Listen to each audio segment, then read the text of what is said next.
Hello hello गाइजहरू, के छ हाल खबर? सन्चै हुनुहुन्छ होइन? अनि के गर्दै हो? म चाहिँ खाना खाएर भर्खरै यसो बसेको। बाहिरपट्टि एकदम पारिलो घाम लागिरहेछ। अनि खाना खाएर यसो टाइम पास गरेको झ्याउ लाग्यो होइन। कति भित्र बसेर काम मात्रै गरिराख्नु भनेर म बाहिर निक्लेको अहिले। अब यस्तो मिठो घाम लागिरहेछ गाइजहरू, त्यही भएर यसो खाना खाएर एकछिन टाइम पास गरेको। म चाहिँ अहिले बाहिर आएर बोल्दैछु। हेर्नु त मेरो आँखामा यस्तो घाम परिरहेछ। अनि तपाईँहरू के गर्दै हुनुहुन्छ?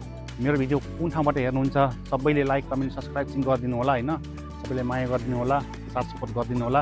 किनभने मैले चाहिँ नयाँ हो यो भिडियो बनाउन थालेको, यसो रमाइलोको लागि बनाएको। अनि तपाईँहरू कहाँबाट हुनुहुन्छ कमेन्ट पनि गर्नु होला।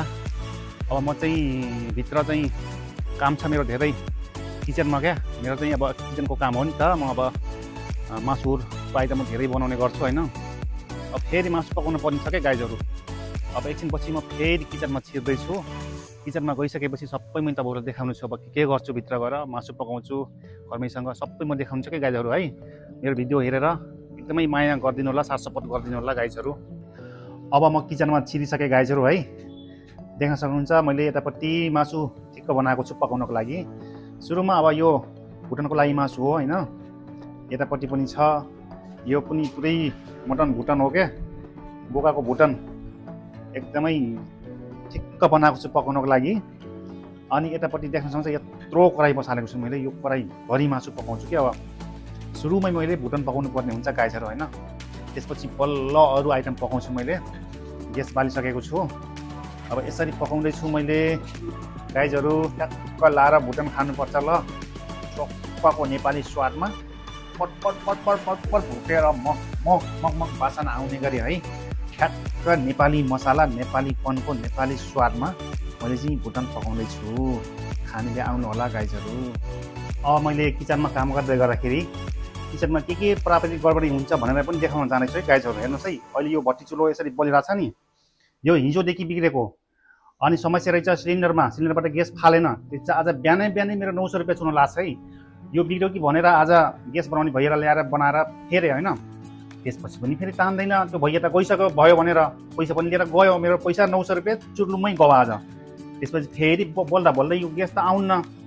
अनि समस्या रहेछ यहाँनिर यो सिलिन्डरको, यहाँनिर देख्नु नि गाइजहरू, यहाँनिर त्यो सानो चुच्चो हुन्छ नि यस्तो ग्यास फाल्ने हो, त्यो जाम हुने रहेछ हेर्नुहोस्।